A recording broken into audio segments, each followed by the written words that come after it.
Alrighty, that was John Carpenter from Halloween theme music. Howdy everyone, hope you guys are doing well. A very happy Republic Day to everyone. This is, I believe, it's our 77th Republic Day. Let me just go here.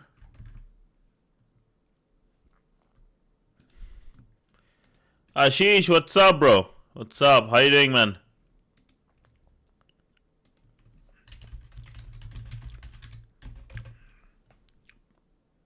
Yeah, good morning and good night. Reminds me of that Truman Show. Nice. Okay, let me just put this here. Okay, how was your weekend, boss? You had a fun day?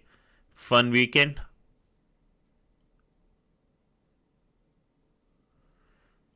This is interesting.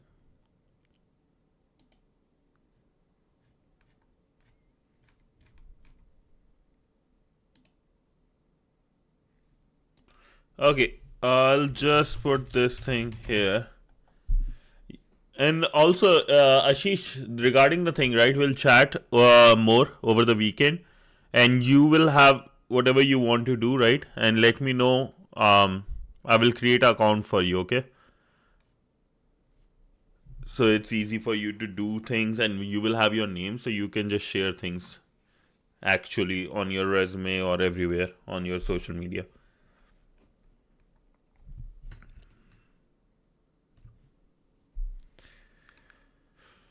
Where's my gang? Where's Wrenchy? Where's Wrench? Where's Rover? Where's my gang?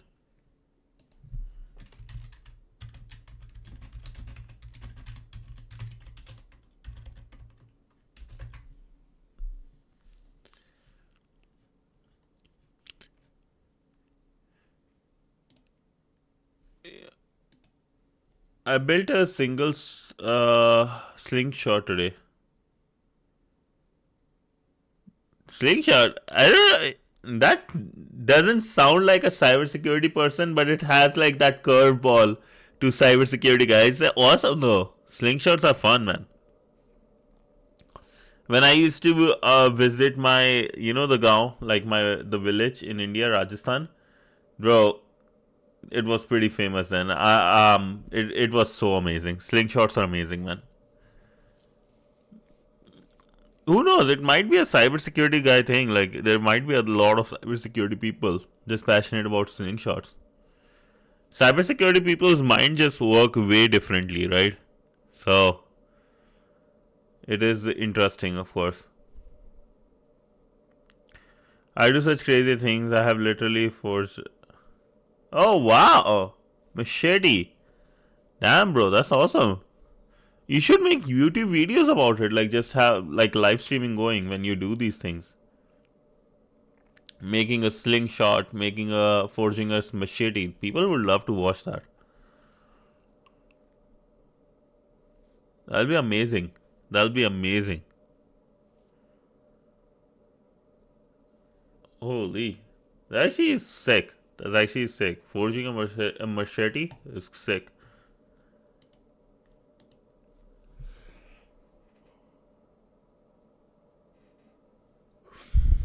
I play piano, I cook, I sketch, I solve puzzles like Megamorphics. Okay.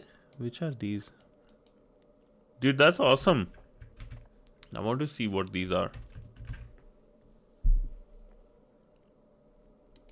Oh, wow. Oh, wow.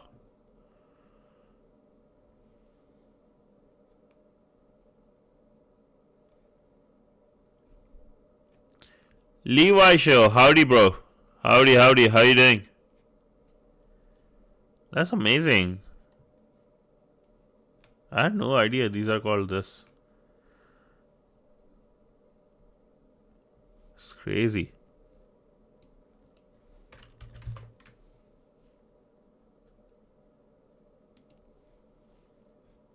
Nice. I'm doing good, man. I'm doing good. Thank you. How was your weekend? They are harder than typical Rubik's Cube. Dude, no doubt. No doubt. This is the room I just shared. You guys probably need a premium subscription or for TryHackMe. Dude, good. Yeah, it was nice because on like except for Sunday, but like Saturday was nice. We did streaming. I got some work done, right? Those things like the your one or a bunch of things I got done, small tasks. Yesterday I was moving a lot of stuff. Cross-site scripting. XSS is cross-site scripting, boss. We will learn. I will show you because we are going to go through a whole information of what cross-site scripting is, what a bunch of different cross-site scriptings are, and how to do them. We will learn a lot. I just do like in the starting, like in my stream, first 5 minutes ish are for like just chilling, getting getting some chat going on and stuff, and then we'll start, which is like almost 1 minute left. So yeah, like yesterday I was just moving stuff. I can just show you guys something. Let me see.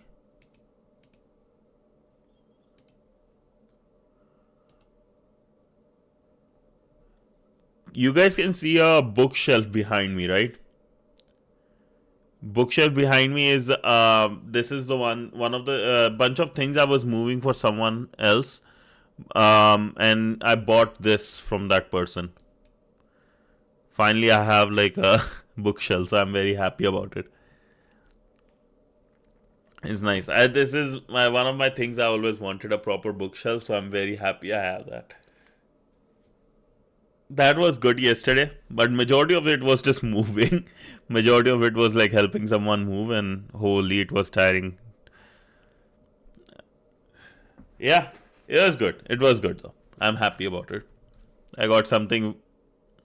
I do not gym properly. I do go for walks and stuff and do just push-ups or something at home.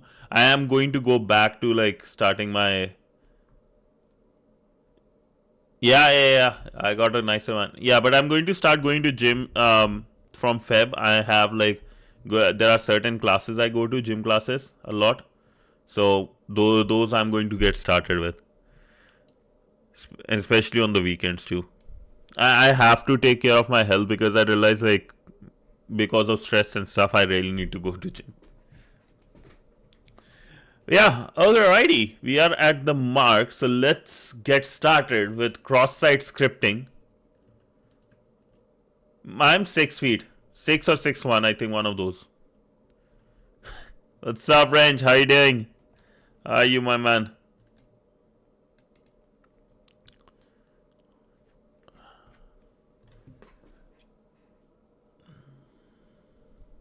Oh, nice.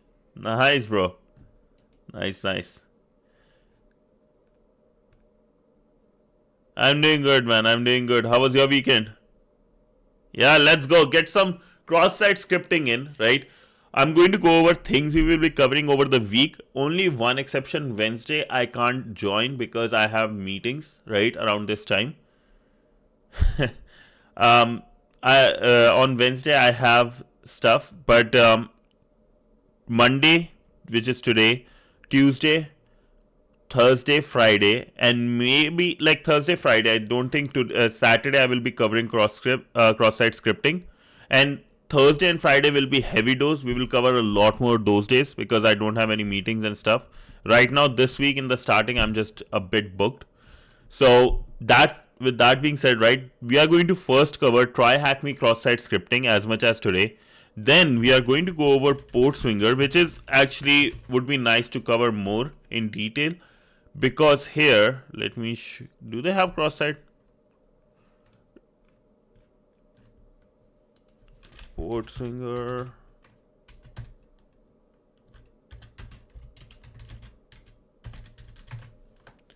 When will you start being on live? Like,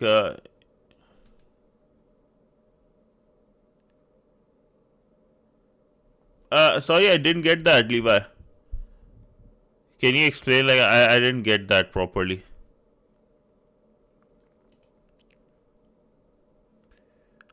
So we have cross-site scripting here. This is another one we will be covering. Dogbite, what's up? This is another place we will be covering. And this is a free resource, the PortSwigger. We are going to cover this one, store, DOM, and bunch of other things. It's a lot of reading, I believe. There is not many labs. Oh, we have some labs actually. We have a bunch of labs for all these topics, so we will cover these. Probably not the expert one, but for sure these ones like practitioner and apprentice. We'll cover those two. And these... I'm not jumping in lava, man. There is no lava in Canada actually. I don't think there is a volcano in Canada.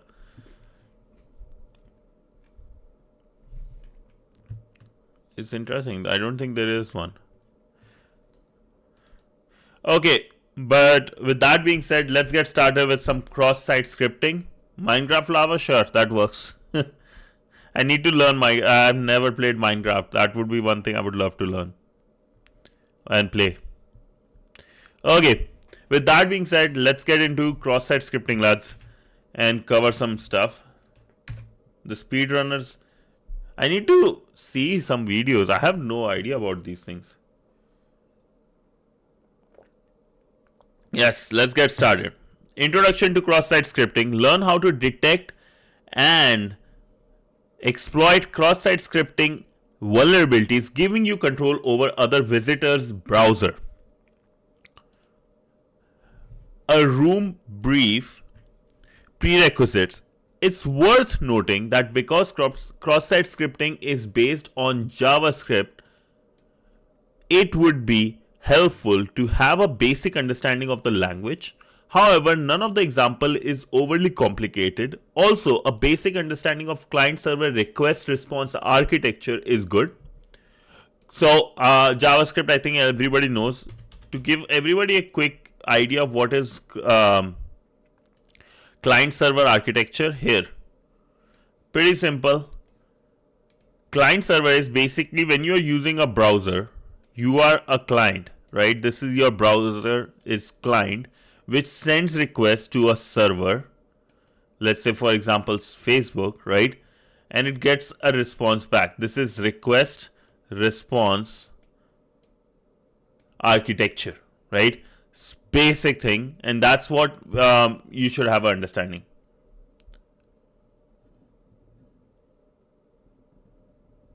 Don't worry, Ashish, don't worry. We will talk about it more. Don't worry. Everything was clear. So, cross-site scripting, better known as XSS, is in the cybersecurity community, is classified as an injection attack, where malicious JavaScript gets injected into a web application with the intention of being executed by the other users. In this room, we will learn about the different cross-site scripting types, how to create cross-site scripting XSS payloads, how to modify your payloads to evade filters, and then end with a practical lab where you try out your new skill. So cross-site scripting to give everyone a clear or easy understanding, right? Let me draw a couple of things so it's easy to understand. This should be... no. Let's say there are three components in this diagram. First is the attacker, right? Us. Second is the server. For example, let's say Facebook server. And third is our target. Who is the target? Target can be anyone we will try to hit. For example, let's say another Facebook user. What we can do, right? You might have seen Facebook has like a bunch of places you can add code in, right? You can, or basically not add code in, but you can add text to, right? For example, the comment section, right? You can have a post. So post, comment section. You can have, let's say, on your user's profile, bunch of places, right? You can have things you can add. So now as an attacker, what we can do, we can add something called like a script tag there. I'm assuming you guys know about JavaScript and basic web dev, hopefully. If not, let me know. I can direct you to where to learn for free, right? So attacker can add a script tag, right? What is a script tag? We can attach a script to our comment, and it will get, hopefully it gets stored in the Facebook server. Now when the Facebook server, it is stored in Facebook server, nothing happens. Sounds good. Basically it's W3 schools where you can learn everything from about web dev, and it's one of the best websites. So attacker, we added the script to Facebook server, right? Now interesting thing about cross-site scripting is there are chances, there may be, right, based on the attack we perform, either it gets executed inside the Facebook server or it does not. It is just stored here, right? This is the case we are talking about, is the stored one. Either it gets executed or stored. Let's say it's the stored one. Then in that case, what happens is, let's say we made we added this script in a post, right? We created a post, we added the script, and it's stored in Facebook server. Now every time a person, sure, but right now this, right? So what happens is, as soon as somebody sees my post with the script on it, right, it will get executed on their browser, on their client, right? And it gets executed and do all the job. For example, from anywhere from stealing, let's say your Amazon cookies, your TryHackMe cookies, any website you are logged in, they can get the cookies from, right? They can install something, they can perform an action on Facebook on your behalf, right? A bunch of things can happen based on the script we do. A great place to know what has happened in the past because of something is Darknet Diaries, Sammy the Worm, right? Episode 61. This guy created a cross-site scripting attack on not Facebook, but it's times Facebook. No, not just cookies. What I meant is, like, let's say if somebody executed the script, right, they can steal your cookies. They'll steal it. And when they steal your cookies, right, what happens is they can act like you, because when you log into Amazon, right, you logged in one time, you don't keep on logging in again and again. Let's say in one day or 24 hours, you don't log in, right? You log in, let's say, after every week. Why is that? Because your browser stores something called cookies, which use in authentication and authorization of you, that, okay, this person can perform these tasks. This person who is accessing Amazon.com has these cookies, so let's find his account in our system, right? So the cookies are very important. And you can, if your cookies are stolen, basically the person is acting like you. It's like almost getting your username and password stolen. That's how important it is. Because they are used like your basically password, right? It's like a fingerprint is being used for the time being to authenticate you. From you, right? Because where is the script getting executed? On you, on your browser, the script is getting executed. That's why they are stealing from you, right? In this case, at least, like, they steal from you in cross-site scripting. Yeah, they can redirect you. Yeah, they can redirect, they can do a lot. But what I have seen with cross-site, another thing, for example, this happened with the MySpace thing I was saying. MySpace, just like Facebook, right? At one point, it's like number of friends you have, just like on Twitter, number of followers you have, the bigger you are considered, right? So what this guy did, Sammy, is he created a cross-site scripting, basically added a script of in MySpace that every time somebody, right, goes and like let's say refreshes their profile, they will become his friend. he added a script in the very profile page, in the profile generic template of the profile. That's how he became basically number one person on the platform. And then FBI got involved. It's a very beautiful, like, amazing podcast to listen to. Very well done. So do look at that. You will get the idea of how so many things can happen in cross-site scripting. We will not exactly on Facebook or something, but yeah, we will see some examples, actual example, like perfecting our payload blind cross-site scripting attack and all those things. Over the week, we will do labs. Yes, we will have a lot of things. Don't worry. So cross-site scripting vulnerabilities are extremely common. Below are, okay, what's up, bro? Upgraded. Oh, Ryzen 5, that's good. 16 GB RAM, nice. SSD. Oh yeah. Easily. Yes. Easily, bro. That's a good upgrade. You will be fine. So, cross-site scripting vulnerabilities are extremely common. Below are few reports of cross-site scripting found in massive applications. You can get paid very well for finding and reporting these vulnerabilities. Oh, nice, Dogbite. Nice, bro. Rover, amazing. I want to see the setup pictures, man. I want to see the setup pictures from all of you. Okay, so cross-site scripting, right? There is BugBounty.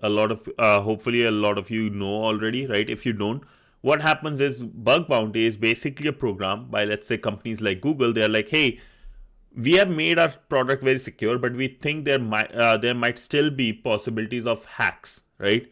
So create this BugBounty program in which they invite hackers, white hat hackers, to hack them, tell them how they hacked it, and get paid. That's, oh yeah. So don't mind them.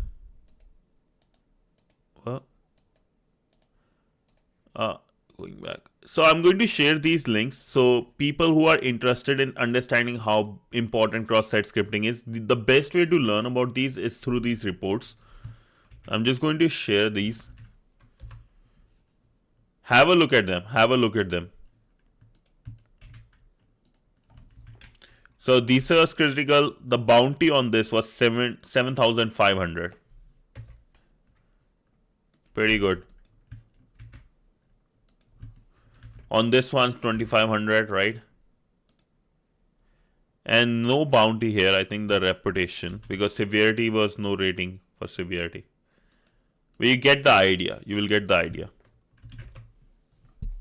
right? So what is cross-site scripting stand for? XSS stand for cross-site scripting.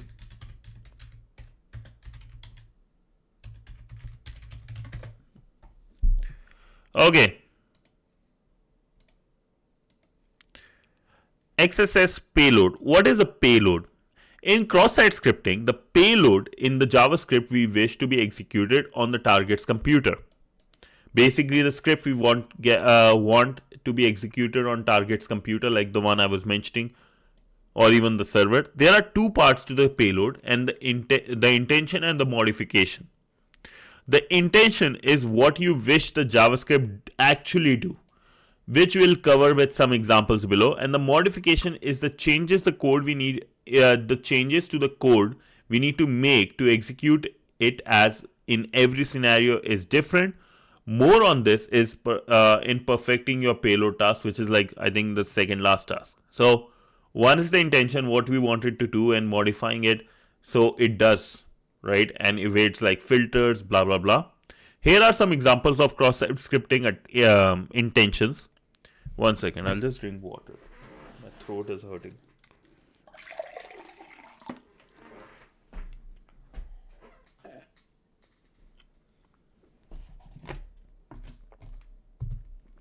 Okay, proof of concept. This is the simplest of payloads where all you want to do is demonstrate you can achieve XSS on the website. So POC, right, is important because the majority of the time, if you want to show that you got cross-site scripting on a website, easiest way to show. You don't have to write big scripts. This is often done by causing an alert box to pop up on the page with a string or text of this example. So let's say if I want this to execute on my browser, I'll just go here, clear the console. I'll just write this, right? Let's see if this works. Unexpected token. Can I do this way? So I don't have to do script. I think I just do alert. You see this? This popped up as soon as I just did alert and cross-site scripting in the browser, right? This shows that I had access to the console and I can I can run scripts on my browser. Session stealing, right? This is Levi. This is the one we were talking about. Details of a user's session, such as login tokens, right, are often kept in cookies on the target's machine. The below JavaScript takes the target's cookie, base64 encodes the cookie to ensure successful transmission, and then position it to a website where the hackers control to be logged. It is. Hacking is fun, man. Hacking is fun. Once that hacker has these cookies, they can take over the target session and be logged as the user. So, and I think I forgot to mention, I have a Discord, so you guys can join there as well.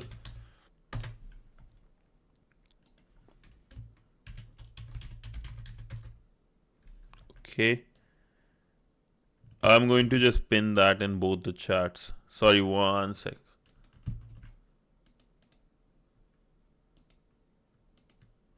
Okay. So you guys can join the Discord, right, and talk to more such people. I have to do through these tasks. Don't worry, we will go through the lab.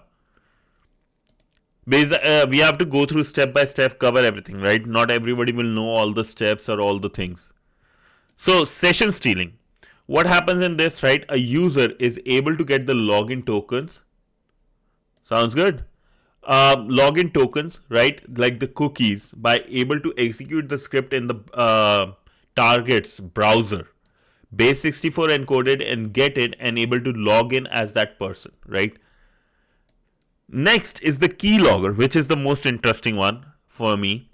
The below codes such as act as a keylogger. This means anything you type on the web page will be forwarded to a website under the hacker's control. This would be a very damaging if the website the payload was installed on accepted user logins or credit card details. So whatever you type, it would be like sent to the user, to the hacker, right? And you have no idea. This script, and this is also if you do it through USB, it would be called rubber ducky, basically. Business logic, right? This payload is a lot more specific than the above examples. This would be about calling a particular network resource or a JavaScript function. For example, imagine a JavaScript function for changing the user's emails, user.change email. So if you got you are on Facebook, right? Somebody executed this function. Your payload would look like this, and you change the user.change email to this email on that website. Now that the email address of the account has changed, the attacker may perform a password reset. The next 4 tasks are going to go cover the cross-site scripting vulnerabilities, all requiring slightly different attack payloads and the user interaction. Which document property would contain the user's session token?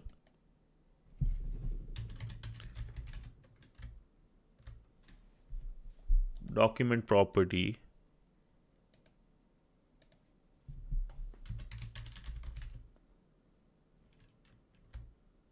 I should not do it here.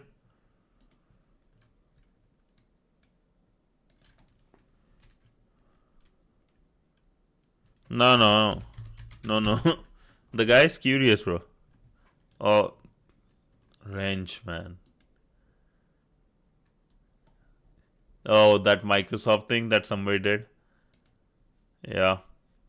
Let me open it in Brave because I think that would be required later on.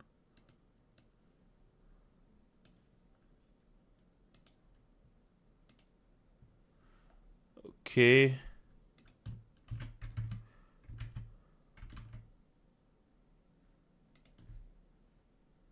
I don't want to share anything accidentally, so I'm going to do it this way.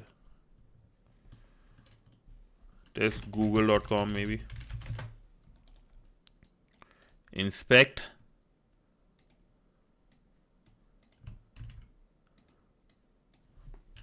So session storage, no.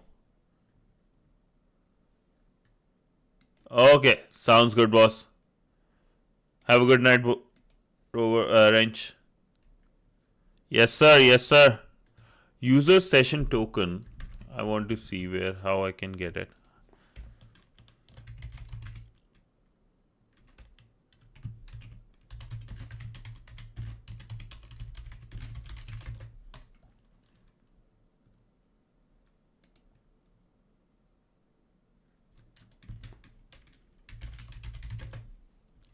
Yes, sir.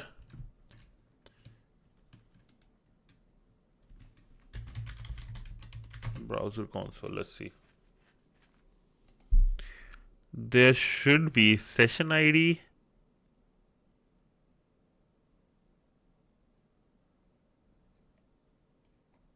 Okay, local storage dot get item token name. Session storage. Okay. Not this one. I think they want a specific one in this case. Document dot cookie. Oh, maybe. Is that the one? Because there are so many ways to do that. Okay.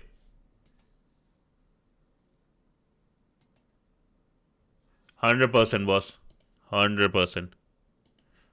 Once I think with time we can like build a way stronger team and like, you know, have dedicated sessions for this. Indeed. All the best though, bro. All the best for the next one. We'll rock it. We'll indeed rock it. So task 3, reflected cross-site scripting. I remember something when I was seeing here is what happened. I am on a movie website when suddenly someone pops up with a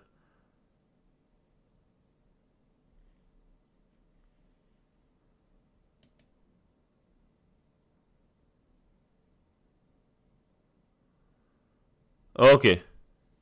Okay, nice, bro. Yeah, dude, somebody was trying to download Visual Basic script and like hack your system.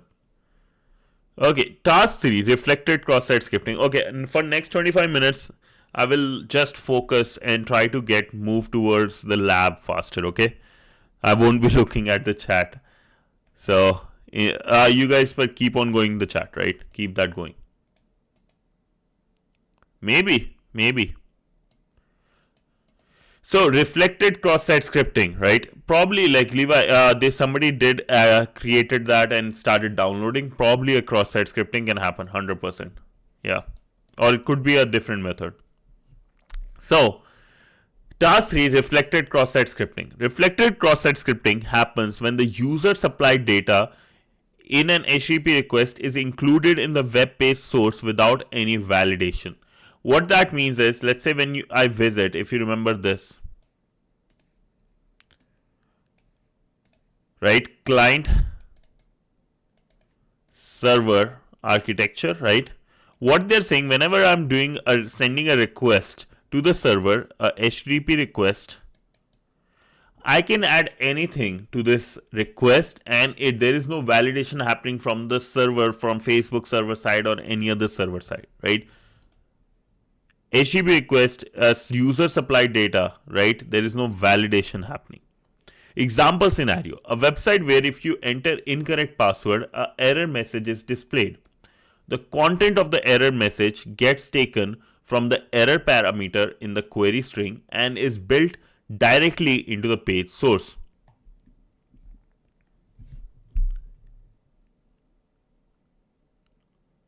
Okay, so what they are saying, let's say, if I'm setting up, right, if I'm going on facebook.com and I am trying to reset my password or add a different password, right, or even logging in, what they will say, oh, Facebook will look at it and go and like, okay, no, this is not the right password.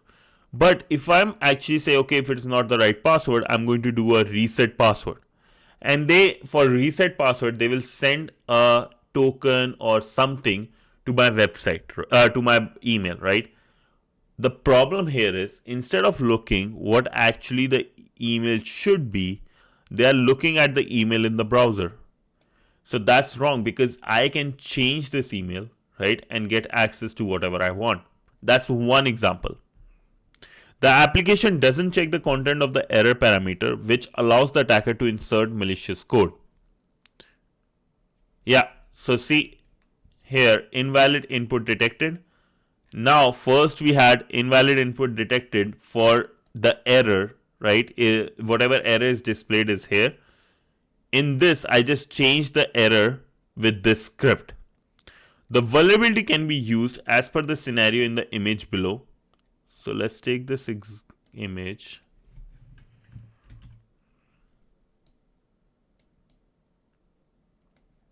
Hopefully you guys can see it. Are you able to see it? So first what happens is, attacker sends a link to the victim. Should I change this? Nope, way worst. Okay, attacker sends a link to the to victim that contains a malicious payload. So the one your case, Levi, right? Somebody sent you a malicious payload, cross-site scripting, right? What happens to the user? Victim clicks on the link and is taken to a vulnerable site. For example, let's say you want to go get free movies, right, or something like that.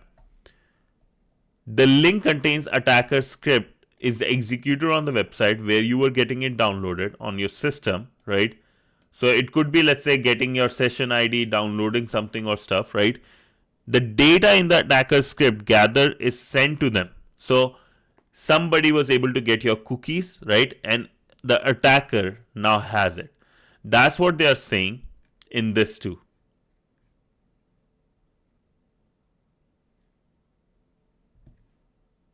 Yep.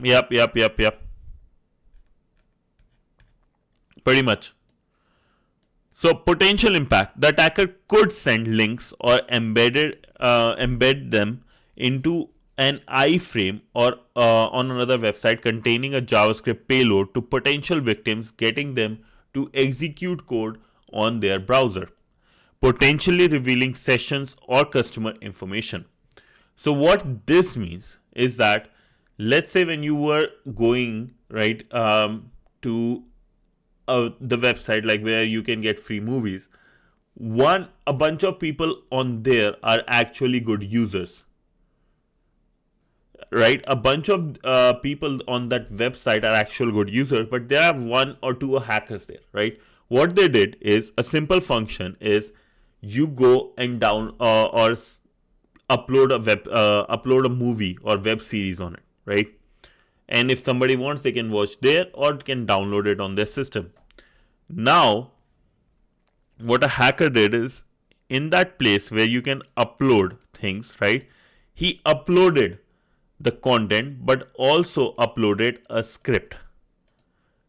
So every time you want to download or you want to play a movie, or specifically his movie, right? It will have that script in the iframe. What is iframe? Iframe is a tag in HTML used for videos for multimedia context, right? So whenever you play a movie, this script, there is a script in this tag, right, that gets executed and downloads a script or executes a script on your browser, which could be stealing your data, keylogger, anything like that. How to test for reflected cross-site scripting? You will need to test every possible point of entry. These include parameter in the URL query string, URL file path, sometimes HTTP headers, although unlikely exploitable in practice. So what they are saying is, just like for Facebook, right? We talked, hi dad.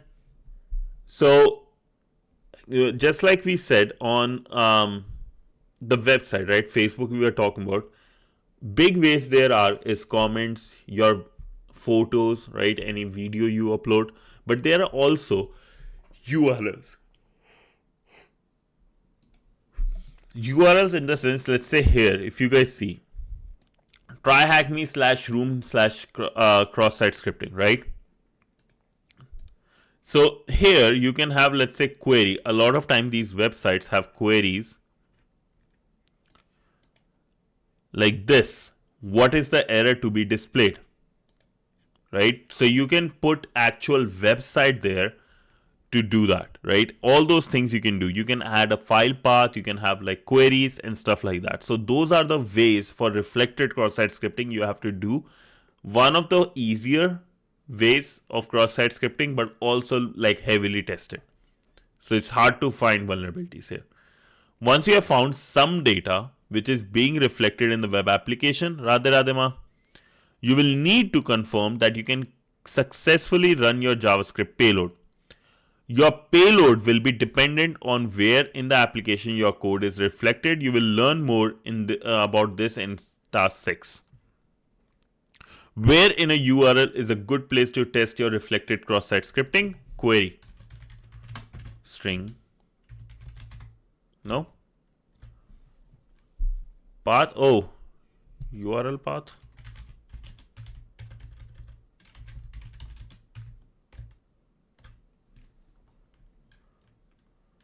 Thank you. Query string, URL file path.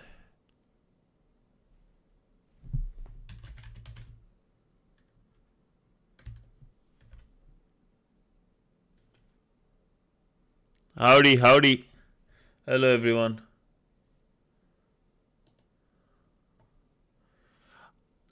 Hindi, I try. The problem is, even if I try to do it, majority of the things are in English. So I tried doing that, but didn't work out even for me. What you can do is join the Discord. I have the link in the pinned, right? And if you want, right, anything help with Hindi, there's a lot of people in Discord with Hindi, and you can do that. They can help you understand that. It just didn't work very well. Like I tried Hindi, didn't work very well because majority of the content itself was in English. Yeah, but do join the Discord. You will get help there. Where in a URL is good place to test reflected? Howdy Panda. Howdy. So URL is a good place to test your reflected cross-site scripting. Where in the URL you guys think?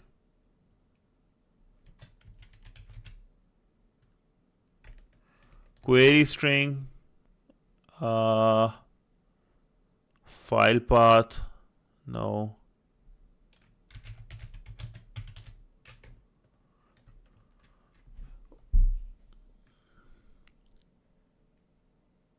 Parameters.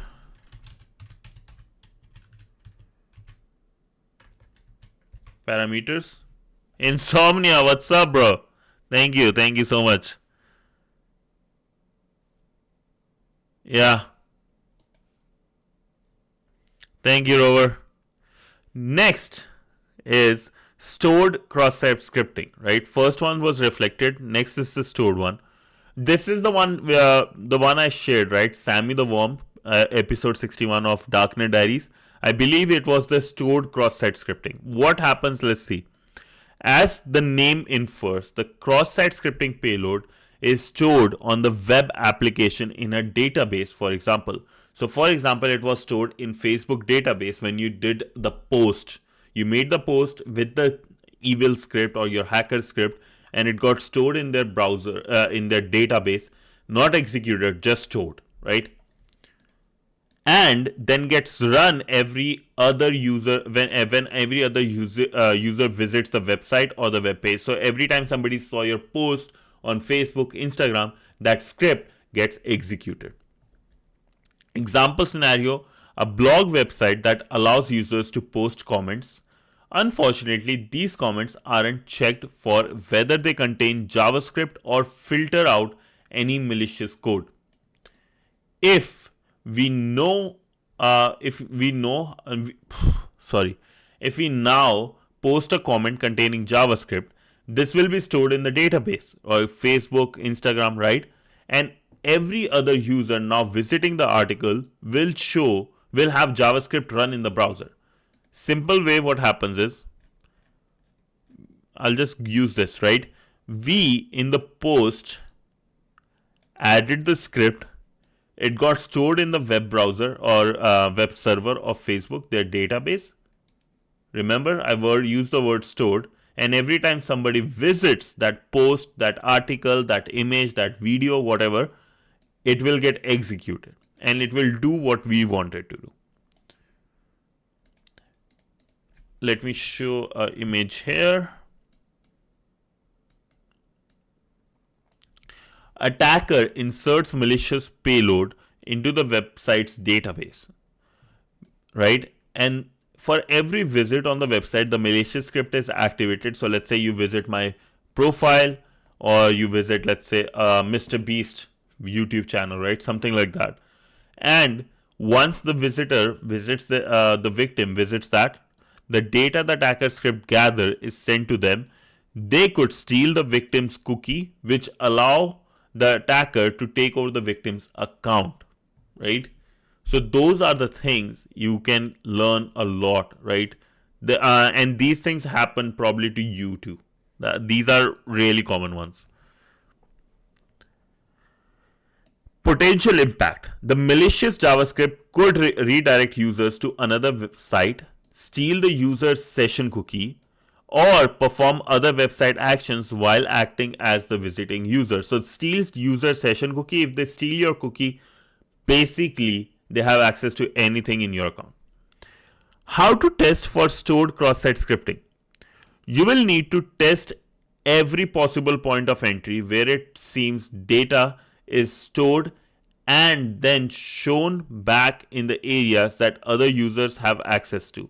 A small example of these could be comment on a blog, right? And actually, interestingly, I can just show you even on my website, right? I have a blogging website, hackerspub.org, where I used to post blogs.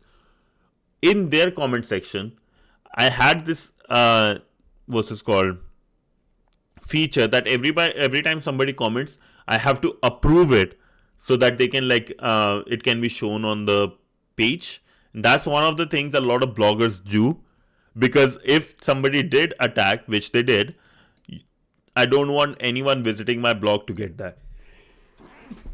Excuse me. Second, user profile information, the SAMU, the worm we were talking about, website listings, so many things can be happening, right?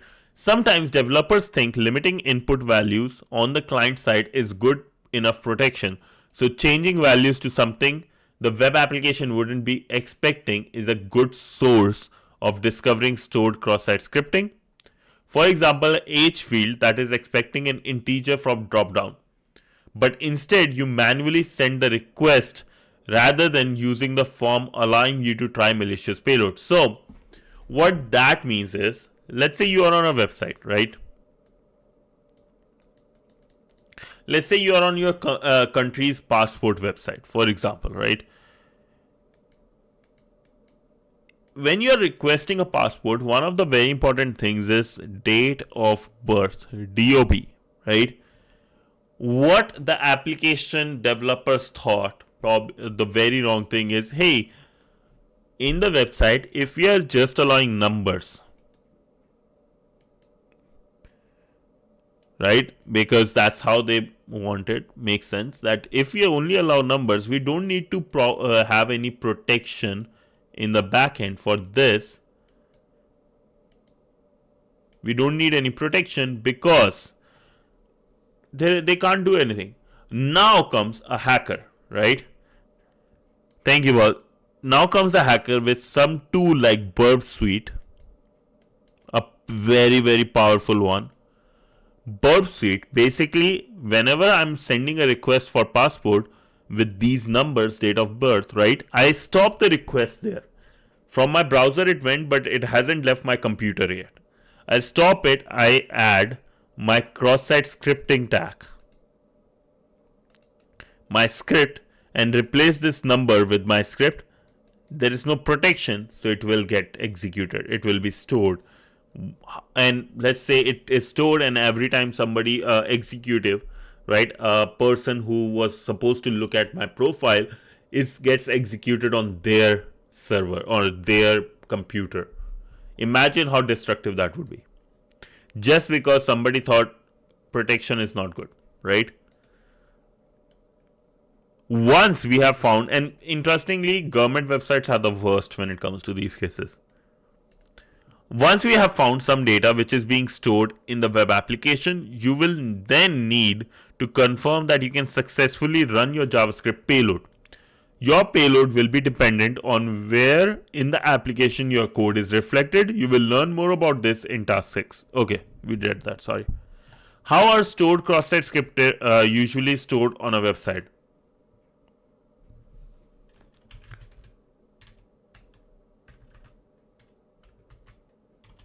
Stored, how they are stored. Okay, where they are stored, I guess.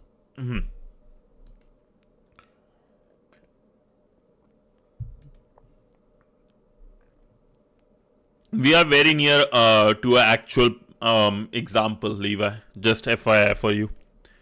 So, DOM-based cross-site scripting. What is DOM? Right? Your first question would be that. DOM is basically data object model, or the document object model, sorry.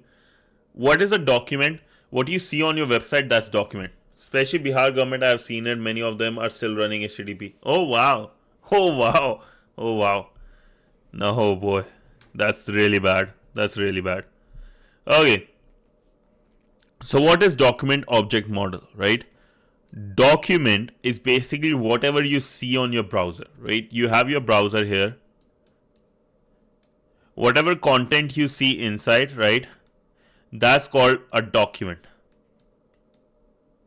And it's in a hierarchical form. What it means is there is a root level. Then there will be, let's say, a div. And there could be 2 divs at the same level. And this div could have multiple more stuff inside it, right?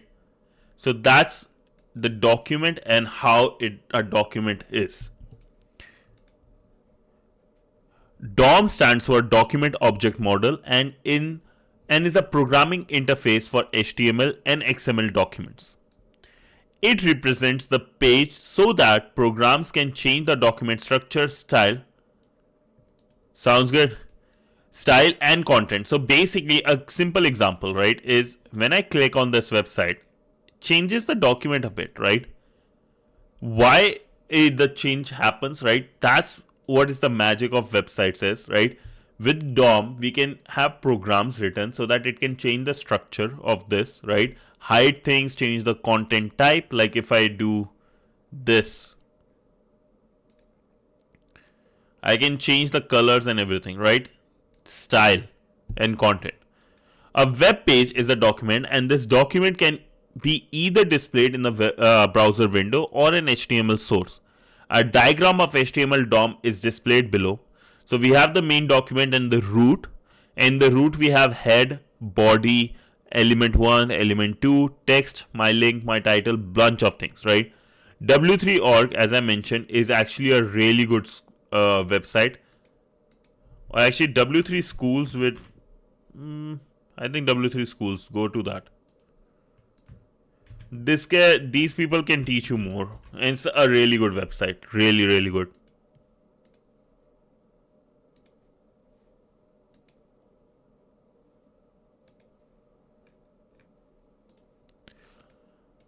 So if you want to learn more about the DOM, oh, Labex too, yes.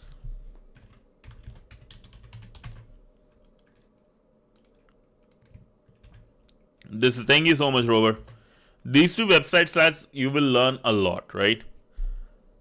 If you want to learn more about the DOM and gain a deeper understanding of W3 org, have a great resource, Exploiting the DOM. That's where we come in, the hackers. DOM-based cross-site scripting is where the JavaScript execution happens directly in the browser. Is anyone seeing ads like on Twitch or anything? I know there's...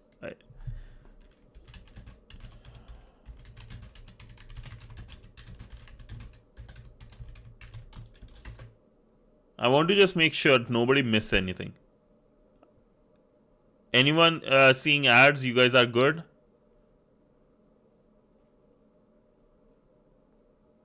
Nobody, I guess, right? Yes, no, maybe let me know. If no, right, what we'll do, we'll keep going. DOM-based cross-site scripting is where the JavaScript execution happens directly in the browser without any new pages being loaded or data submitted to the backend. Execution occurs when the website JavaScript code acts on the input and user interaction.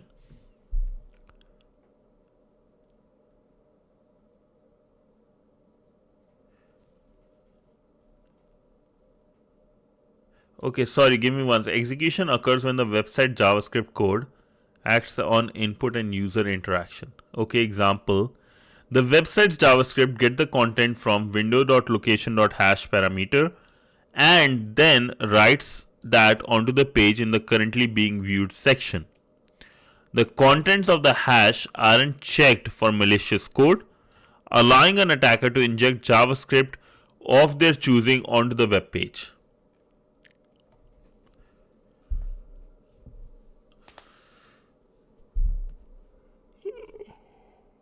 Oh, I see what is happening. I believe this is what they are trying to explain. Is that, let's say when you have an attacker, right? Nothing crazy is happening. So it will directly in the browser without any pages being loaded or data submitted to backend code. So when the JavaScript, like you added the cross-site scripting, I think so. Maybe it's like basically not directory traversal. What his person is doing, the hacker is doing, is trying to just display the get the content, whatever is, right? Get the content. There is no submission is happening. Let me actually look into this. I want to understand this. Sorry, give me one sec.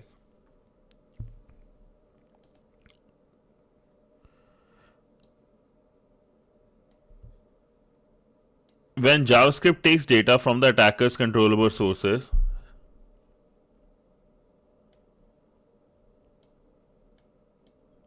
to execute.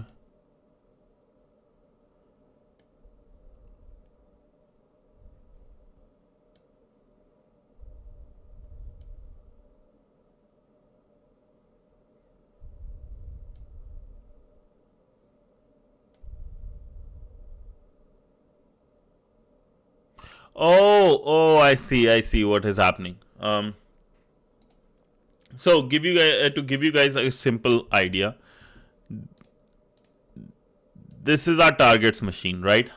A target, right, goes to a website, right, or something to a website. Let's say, for example, my Facebook page or my Facebook post, right?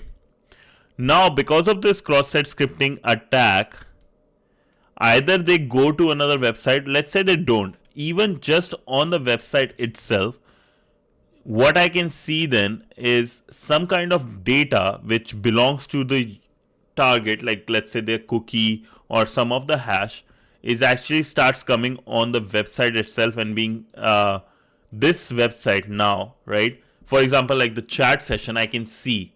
So it will be executed in the chat session. No new pages downloaded, nothing was sent, right? No crazy code, just whatever you had, your information is sent into the chat and I can see it. That's what they are saying. Or somewhere, let's say if the attacker went onto a very malicious website, like the website, the downloading the movies one, right? code is actually executed on that. No new page is loaded, no backend code is sent. It just shows on the website, and as a attacker, it's controlled under me, this website, and I can see it. I haven't seen many of these attacks. Is it like popular? Potential impact. Crafted links could be sent to a potential victim, redirecting them to another website or steal content from the page or the user's session.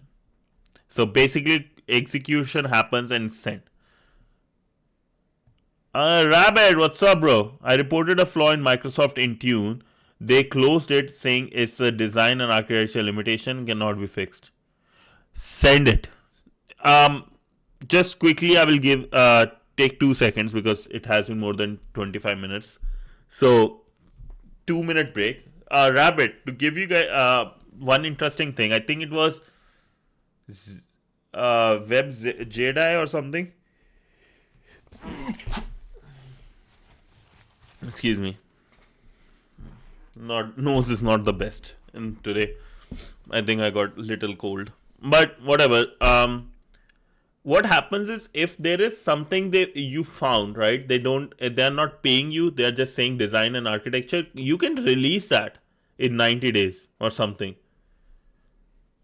Yeah, just release it on your browser. Just release it on your blog. Hey, Microsoft didn't, what's it called? Microsoft didn't do this, right? They didn't take care of it. Just release it. That's a reality. That's a reality. Just say like, hey, they didn't fix it. This is the thing. They say it's a architecture limitation. They didn't fix it. Here we go. You can do that. That's legal, actually. I believe I learned it from Darknet Diaries too. Or what is it, like 0 day? O-day? No. Oh, 0 day initiative. That was the one. Yeah. Yeah. No, yeah, maybe 70 more days or something.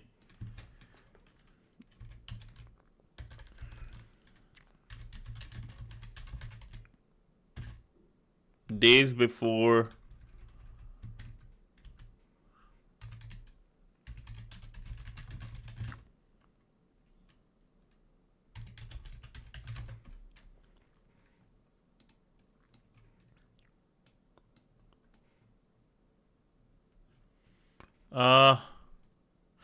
I don't know exactly. Maybe depending on the vulnerability. I know one thing depends on the vulnerability how fast you can do. 90 days to release the security, or maybe like some were 90, some were 120, some were even 30.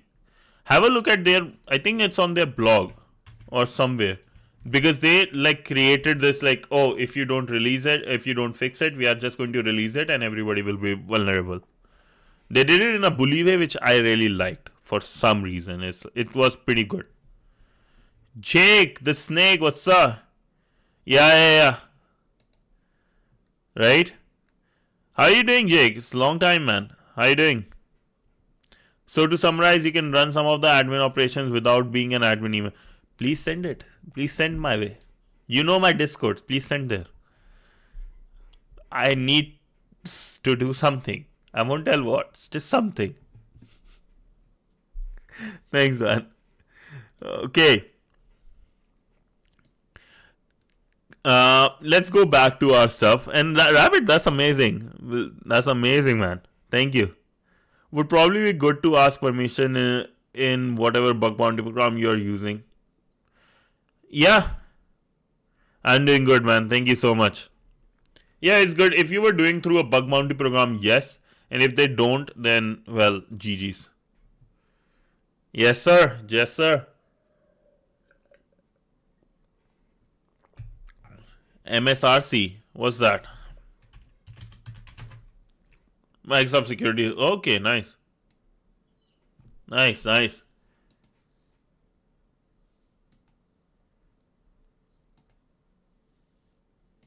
Okay, yeah, let's get back to this. What is WDYMN? What do you mean?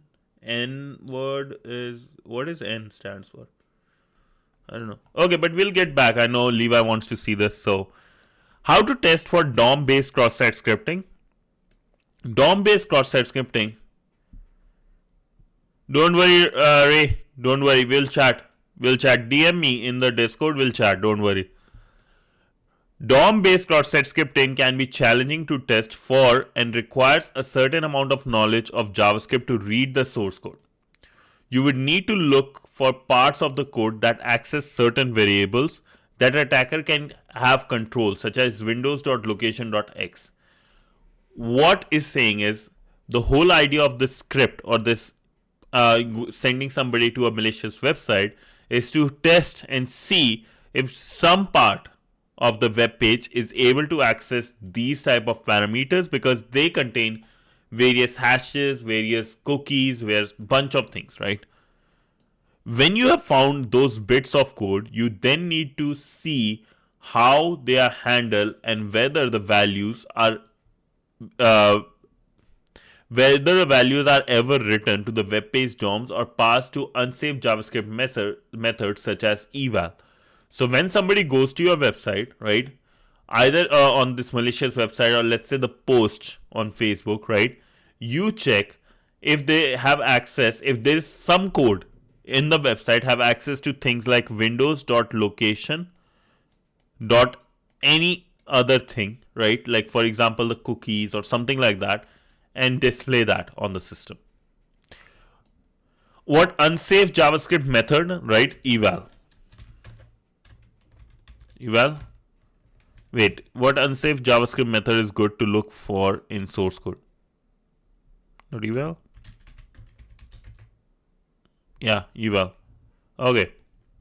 Blind cross-site scripting. This is a hard one, but this is a fun one as well. Blind cross-site scripting is similar to stored cross-site scripting, which we covered in task 4, in which things are stored in the database. In that, your payload gets stored on the website for another user to view. Thank you, yes.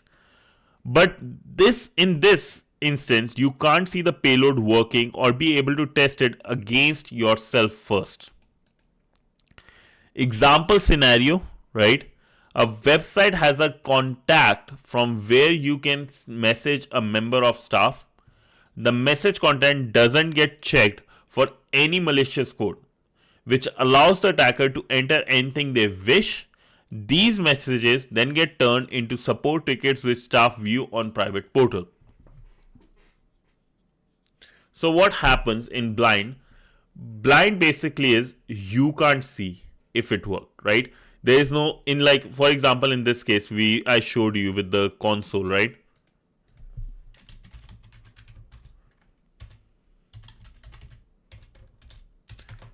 You guys can see something happened, right? In blind would be something happened here, but you guys can't see. That's blind. A website has a contact form where you can message a member of the staff. Let's say, for example, on Facebook, something went down, you're messaging someone, or Jira ticket, right? The message content doesn't get checked for any malicious code, which allows the attacker to enter anything they wish.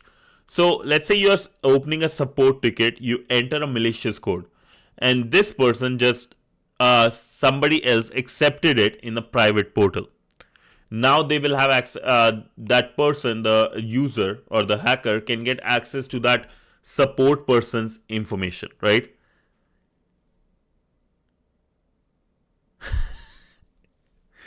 Okay, let's, Pranav, Ray, everyone, right? Whoever actually is having issues with Leetcode, DM me. You guys have my, you have the Discord, it's gone actually. I'm sending you the Discord link again. DM me, I will create a group for people who are having issues with this, and then we'll do something about it, okay? Don't worry. Here's the link. Okay.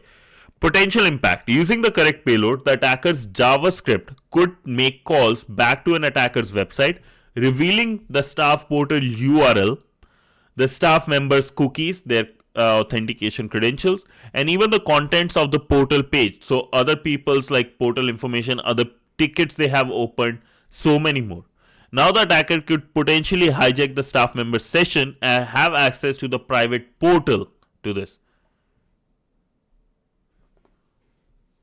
Sure, I will do that. Just remind me because I forget things.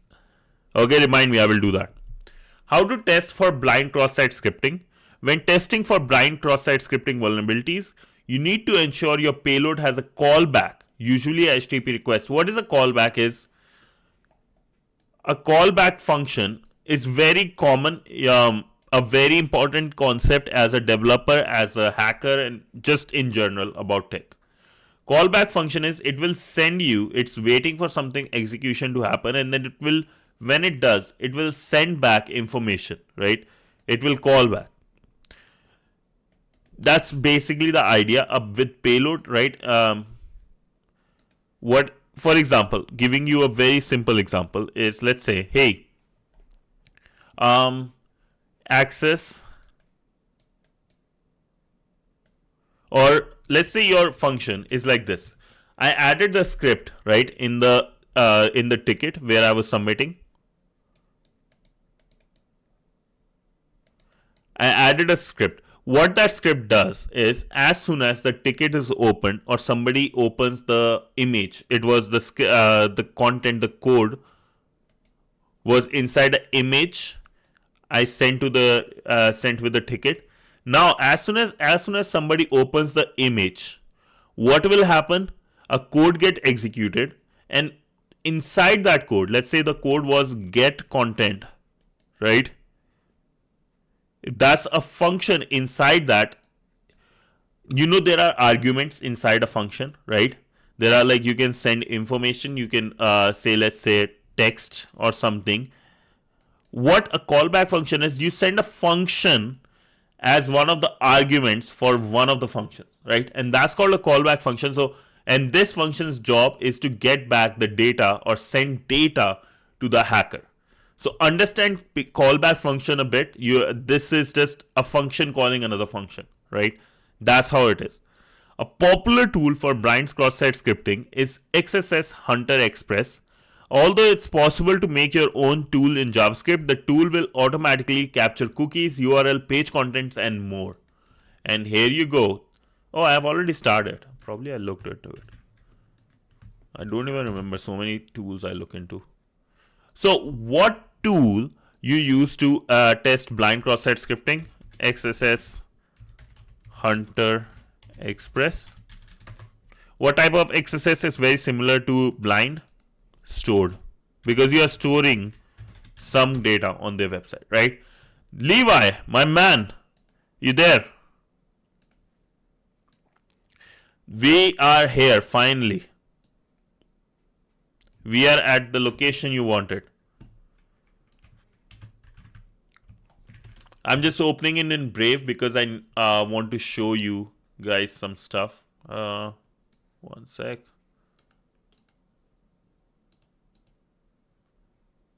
One sec. I'll log in here.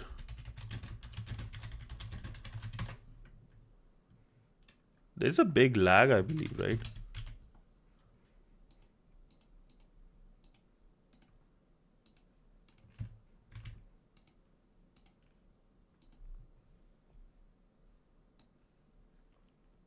Okay.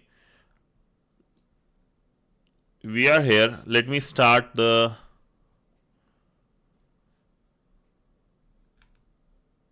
attack box.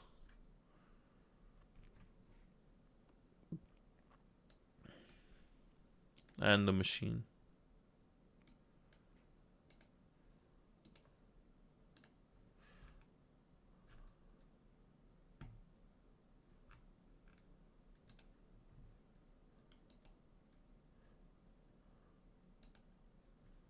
One sec. I haven't solved much of Leetcode, just 2040, but what I used to do is just imagine in your mind the... Yeah. Or just use the thing I do. I just draw things. That's how I do it. That's how my brain works. I'm drawing how the code will work and just try to get that.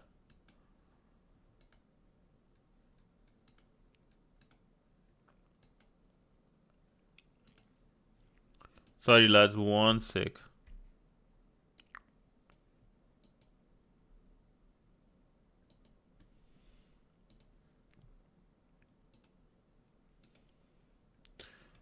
Okay, till that it's working. Let's see. Perfecting your payload machine. We are going to start. We started in Brave. The payload is the JavaScript code we want to execute either on the user's browser or as a proof of concept to demonstrate a vulnerability in a website. Your payload could have many intentions, from just bringing up a JavaScript alert box to prove we can execute JavaScript on target's website to extracting information from the web page. So we are going to do a proof of concept by just like doing an alert box like we did earlier, or we actually will be stealing users' information. Depends what happens. How your JavaScript payload gets reflected in the target's website code will determine the payload you need to use. So basically how we want, like what information we can see even, right? That will, because if we can see the alert boxes, we'll just do that. If we want like something to be sent to us, we can have a keylogger. To explain this, click on the green start machine button and the machine will be loaded. Once it is loaded, go to this link. Aim for each level will be execute the JavaScript alert function. Okay, so we have to find ways to execute alert function on every page. Okay, that shouldn't be hard in my opinion. Okay, here we go. Enter your name. So if we do enter my name, let's say CH. Hello CH, confirming XSS payload. No, it's not. So let's say if I do just alert.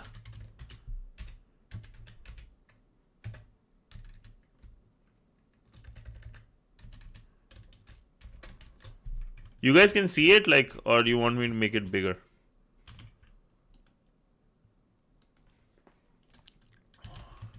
Insomni, can you explain me how XSS Hunter Express works? I believe I don't remember much, but I believe this is one of those projects where you can use it to get, like, you know, a lot of things. Like if you attempt to cross-site script, right? Using that website or like that tool, instead of like writing by yourself, hey, I want the URL, I want the contents of the page, I want the credentials, that will do all the things for you. Get all that information. Coding in DSA were fun for me, but not dev work like web. Yeah, I understand. Not everybody have their own method. I think like development is fun, especially when you are actually building things you like. That's like the big thing. Okay, we made our cross-site scripting work, right? You guys can see, and now it will say confirmed. Wait, what? Worked. Why it failed?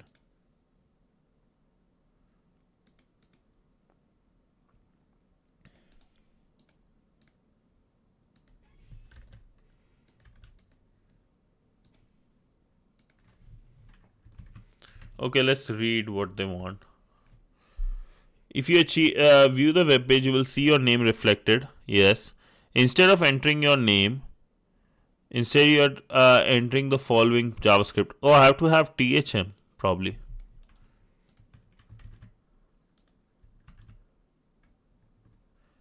Okay, yeah. Nice. Thanks, Jake.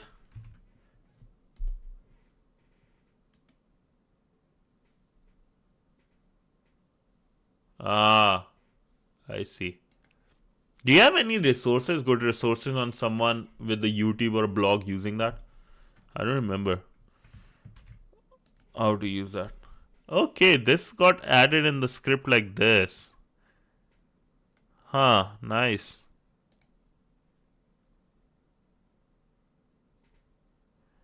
There are two that just opened up. So whatever we input,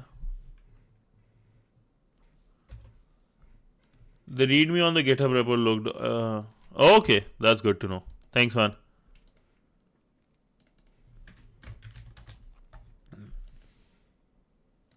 This becomes the enter. Okay. What I can do is, because I know this is like coming as an input one, right? Let me just close the input. How about that? No. Whatever it is. What is it? Oh, I have to do this way. Value, then this. Okay.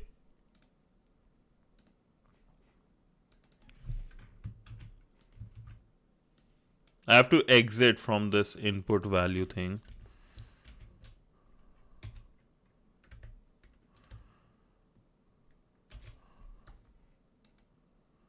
Worked. We got our THM payload. And let's go to the level 3.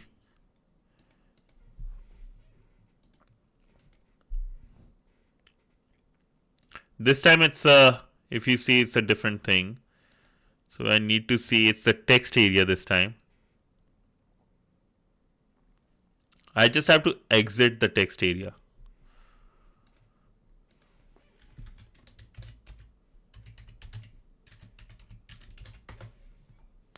Worked. Okay.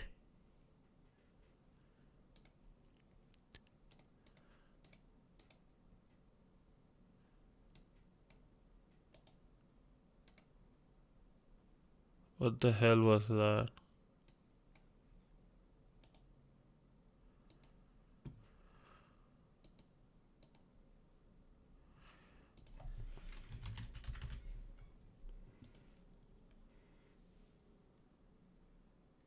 So when I did hello, it worked like this.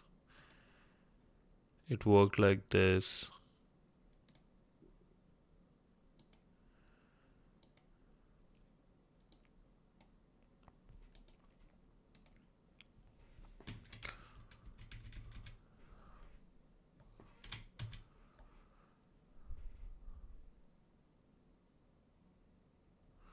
Okay. It's doing inner.html script alert blah blah blah. So if I do hello,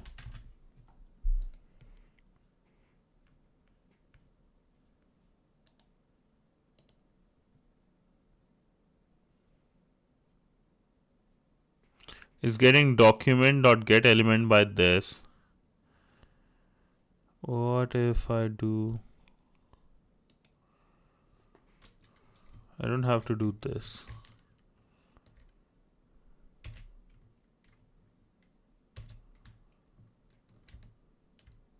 What if I do this?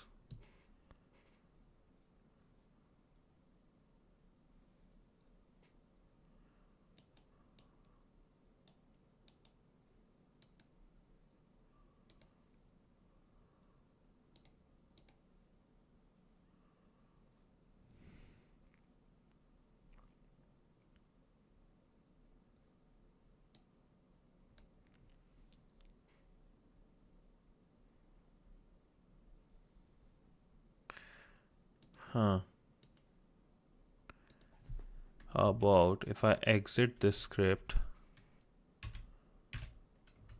like this? Script alert. Oh, back script is already there.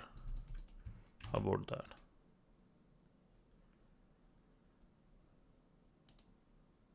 You guys know what to do here, maybe? This ending. Oh. How about this? If we do, and then I end out of this, whatever is the code. Yes. So what happened, I'll show you. There was this thing that was annoying. The extra single quote and semicolon that was not allowing my script. So I just commented that out. And it worked. Nice. This is an interesting exercise. Enter your name. I don't want to do any more of these. Okay, in this case now the script is actually like the word script itself is getting like removed.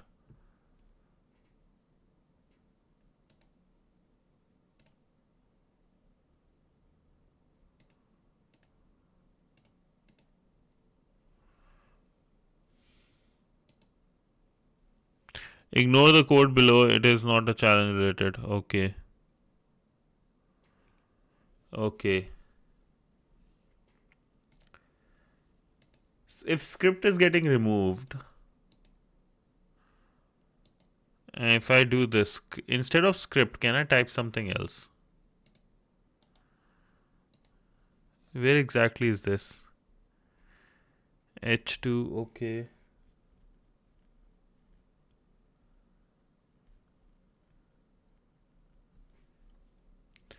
Maybe I have to run it in H2 itself.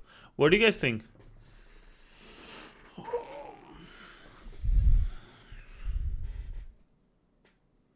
I'm actually like bored of this exercise almost. What is the next one?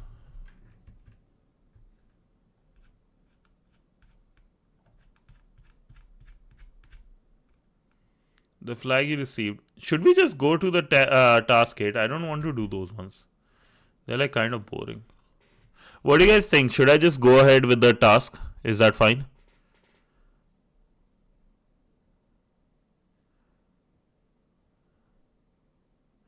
Yeah, like I think in H2, can I have like a script tag or like source or something? Like, do source alert something, blah blah blah. There are 100% ways for sure.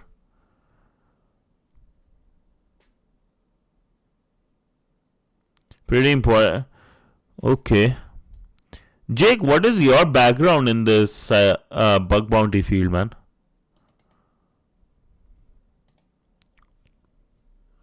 Or security in general? What is your background? Your ones looks like something like not H2, but you might be able to pop out of H2 and use this image. Yeah.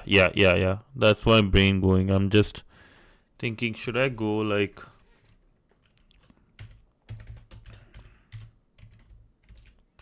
H2?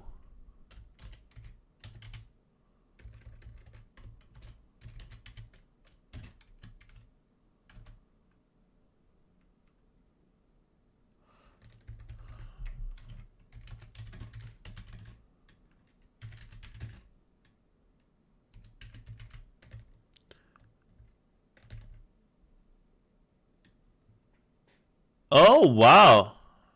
Yo, nice bro.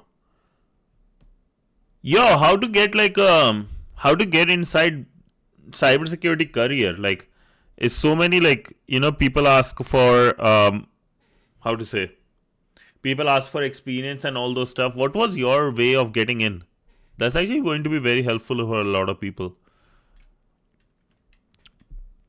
Any tips for us, basically?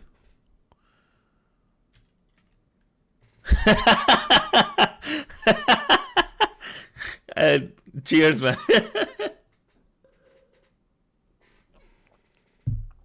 Totally understandable. Totally understandable. Don't worry. Yeah, do you have any certification or anything?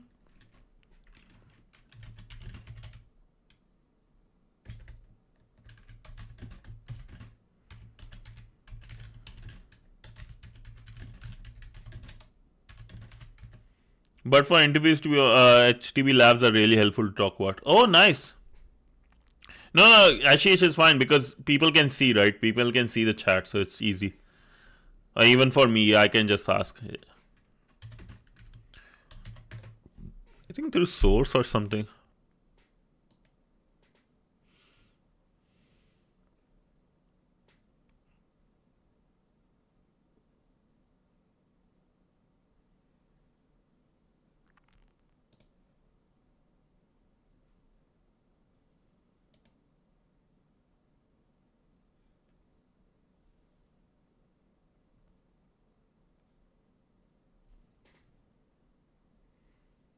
He must have certs. Which one? Nope. I started by refactoring one.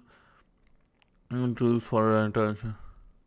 Oh, nice. Oh, nice. So you started like as a basically intern or anything, and they just liked your work. Nice. Avis, what's up, bro? How you doing? How you doing? How was your weekend, boss?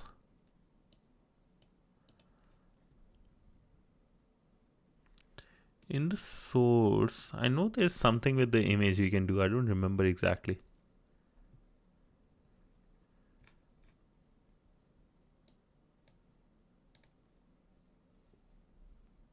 On click function, yes, on click.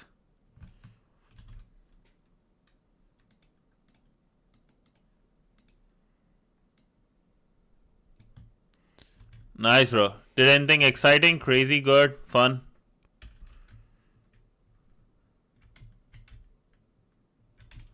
Okay, let's try this.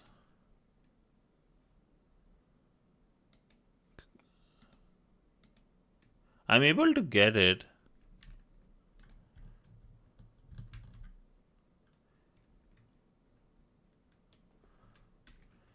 Oh, you're working towards CPTS.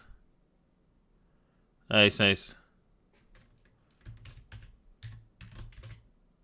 I don't even need this, maybe.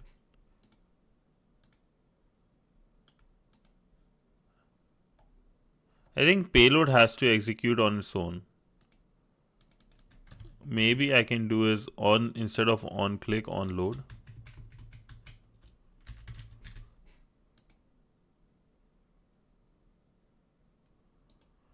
On click on load.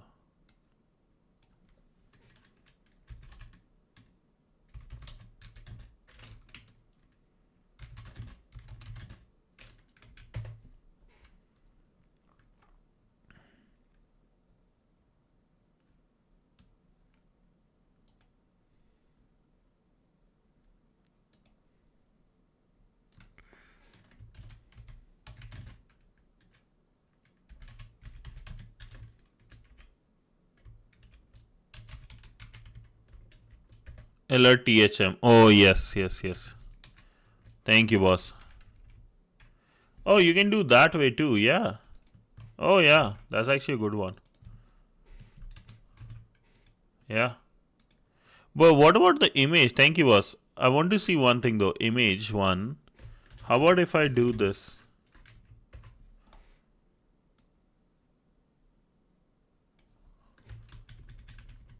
On load, and also it's also about THM. That's my thinking. No, this is good. Thank you, man. That's actually a good one. Thank you. That actually I should have thought about it too. I didn't. I'm figuring it out, honestly. I'm figuring it out. But with image, on load is not working. Is there a on load one which I could do? But I think this is good. I think we'll move to the next one. This I will come back later. Thank you. Yeah. Oh, one error. Wait. Just give it a bad source. Okay. Oh, I didn't know about this function. One error. On error. On error. Not one error. On error. Okay. I had no idea about this even. That's good. Inside an image path. Okay.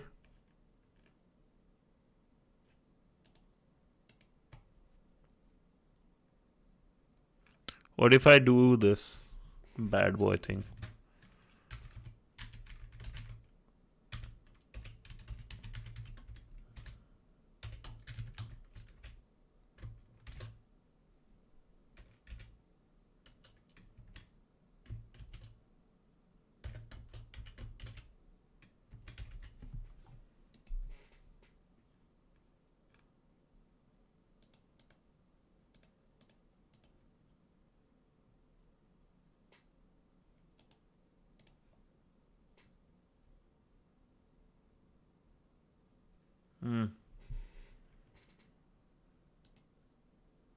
I hate this.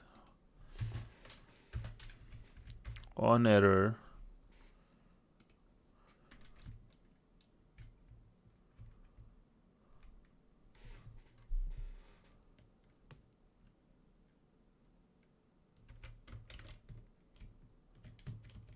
THM inside.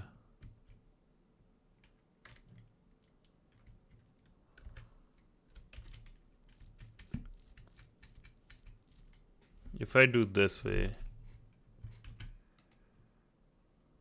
I want to see what happens.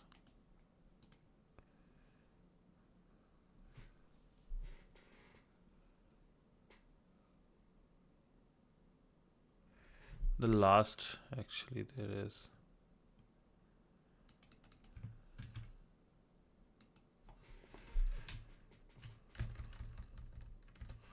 How about this? Just give it a bad source. Okay. Oh, I have to give a bad source on error. Yes. My brain. Thank you. Yes, yes. Didn't even give a... Thank you, man. Thank you. You nasty fellow. At least do one fun stream once for that old age talent. Okay, yes. Dude, I forgot about that challenge almost. Okay,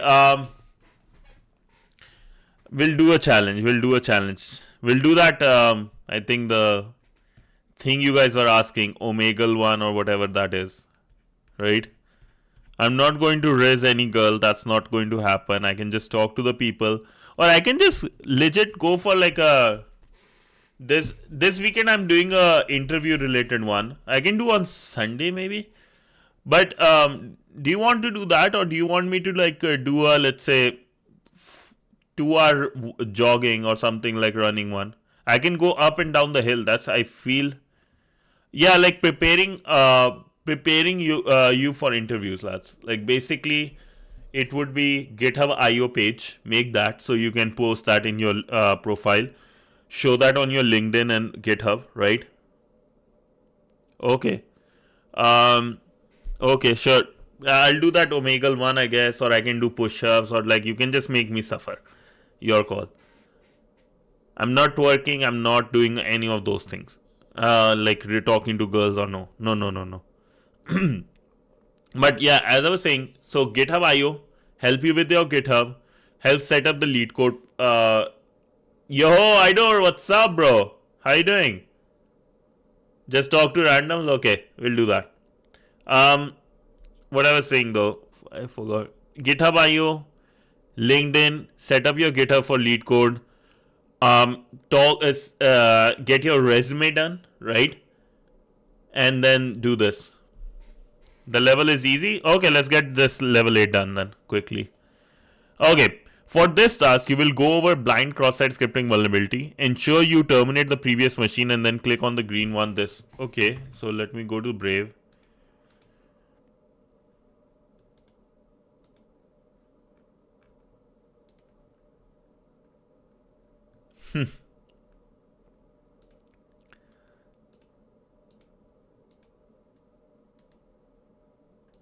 One sec. Okay. Yeah, but like we'll do the chat. We'll do that. Omegle, whatever.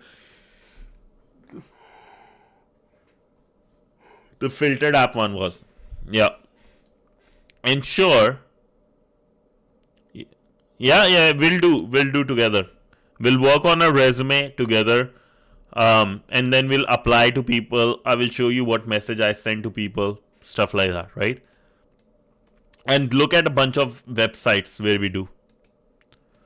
So it would be a long stream, so be ready for that, I will say.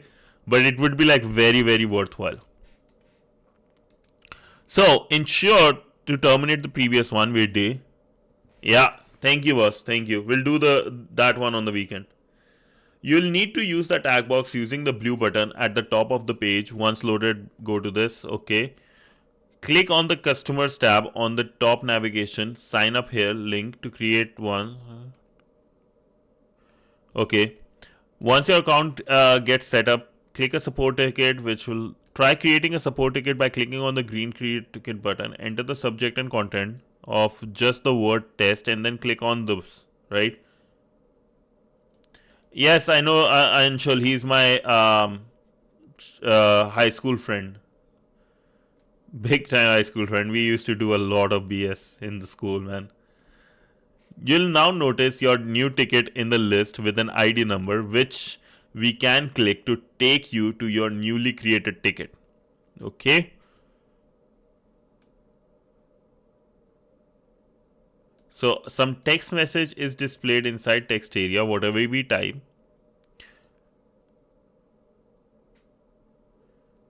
We'll go back and create another ticket. Let's see if we can escape the text area tag by entering the following.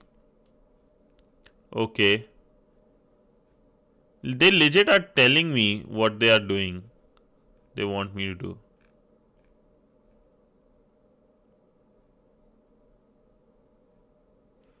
We are running a JavaScript function. They want me to have a open this. They want me to like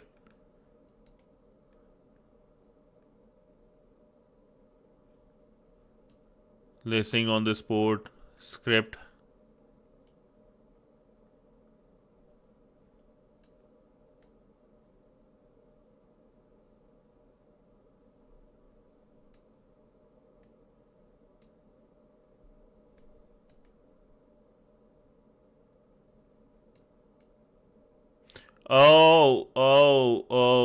Okay.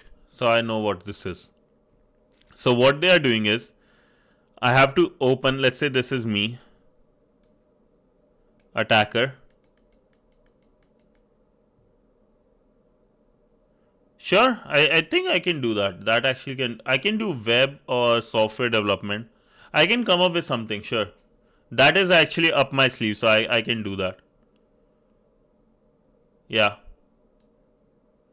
With I can do that. Chrome is my go-to, so yeah. It would just need I would need time for that, like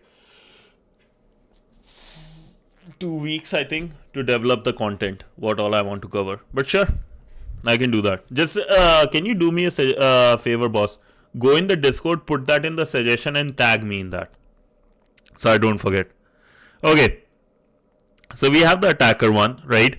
Attacker creates a support ticket, right? In that we add some script. When we add the script, it gets executed, and using netcat we are able to see, okay, we are able to get the whatever the cookie is. Once we make sure this is working, we are going to add this script, right?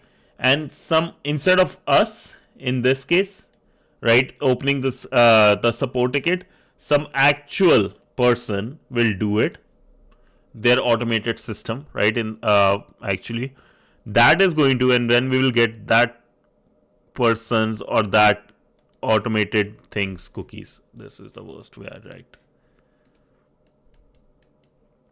This is our target, and this will has our flag.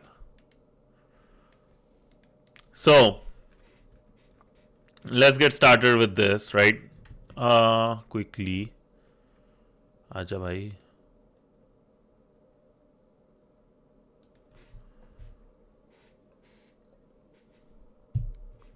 Hold up. What is time right now? Okay. I have to complete this really quick. So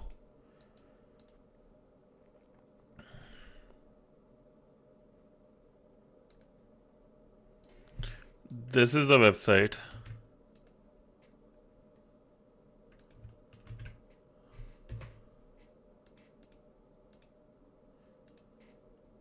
Yeah. No, for me, yeah, it's 10:03 in the morning, so I have to really quickly do this.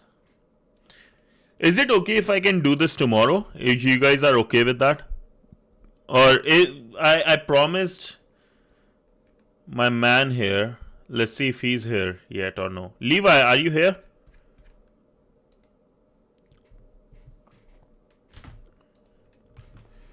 Test.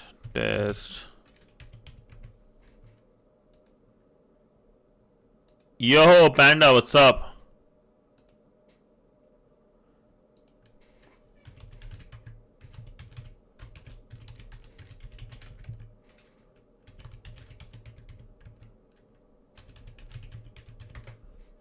Yo. So we have support tickets here. When we create a support ticket, let's say test, and I do text area.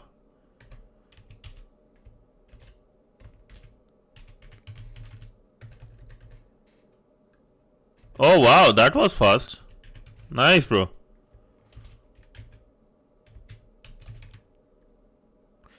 So I'm going to show you guys what is here.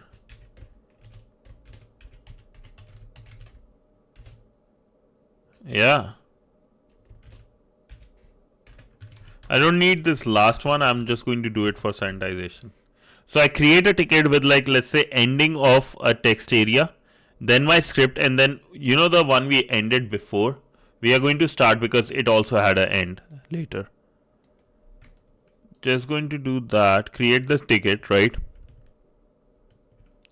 When we go open this ticket, we get our alert box, and you see there are two text areas.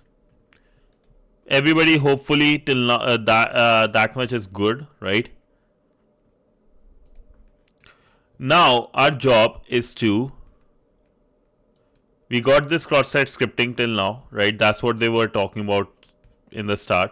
Now what we have to do, when you open that, your alert box comes up, some helpful information to extract from another user would be their cookies, right? We want cookies because these are the ways people can authenticate you, right? Or websites, Amazon, Facebook, that's how they authenticate. You don't have to keep on logging in, which we could use to elevate our privileges by hijacking the login session. So in this case, when we doing support ticket, either we can open our support ticket, or person from that company, Acme IT support group, they open the ticket and they have more privileges than us because we are just customers. So we have to steal their cookies to get this. To do this, our payload will need to extract users' cookies and exfiltrate it to another web server. Get the cookie, send it to our server, right? So one way is NCLV in this way, in which we create a netcat, right? And we listen on port 9001. And this fetch happens in this, hey, somebody wants to fetch our, based on our IP, send this request to us with the cookie. So that would be our payload. Let me share this with you. I don't know if it will go send, but let's try. Change the URL and port, and then we will be able to have access to that person's information. I was thinking a more fun way, maybe, but we'll do that later. Actually, one basic way was like we could do HTTP server as well. We don't have to go through this much NCLVMP. And what is my IP here? 1064. What if I do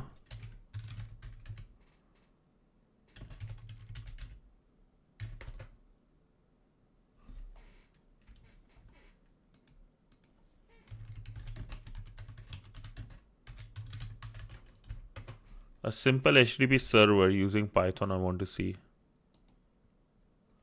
Python 3-m. Okay, this will do the job too, I believe, right? Starting at 8000, and the IP is this, so 10.64.86.12.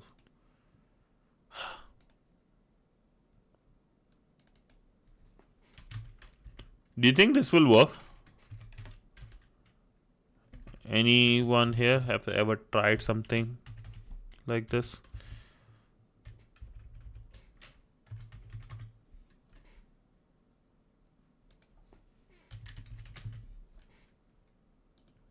Let's see if this works.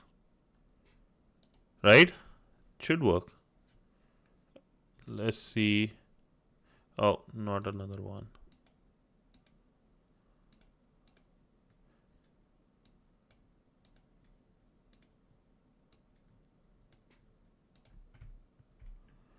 Didn't work for this case.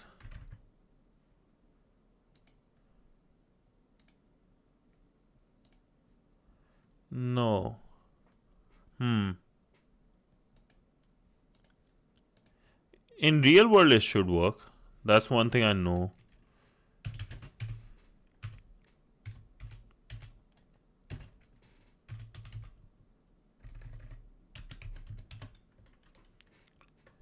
Let's see the payload. Sure.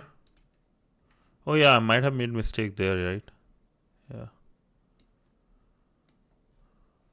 One sec, I'll make it bigger.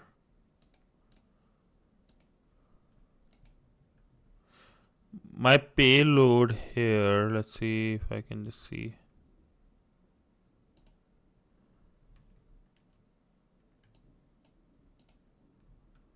So it is script fetch 1064. This is basically my payload. The script tag and all this.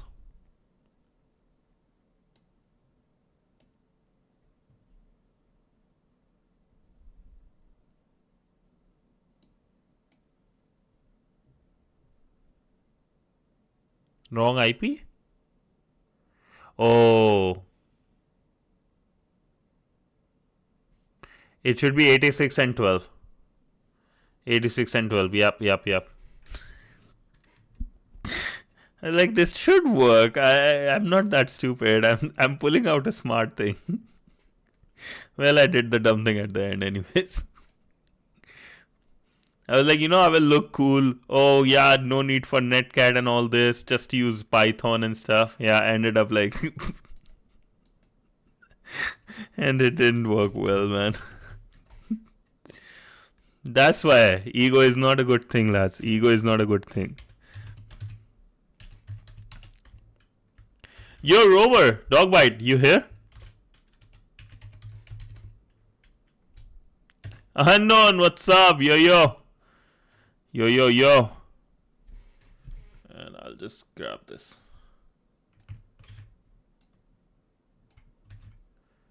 Okay, wait, quick question. You mentioned you want to share some stuff, so I'm waiting for that today. I'm doing good, man. How you doing? You want to share? I'm almost done with this stream. I want to have some rover wisdom today.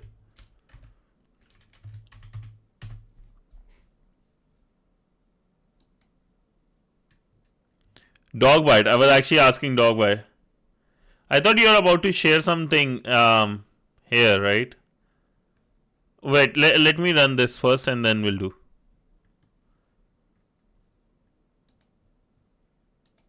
Okay, we got it. Thank you.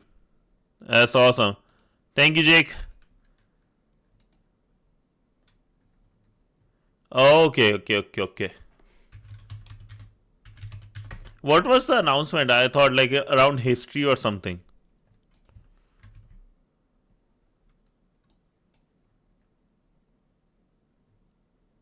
Okay, staff session this.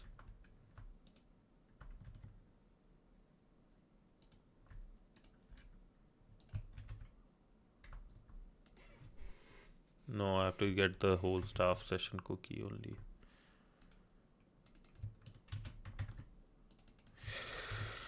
Boom, baby.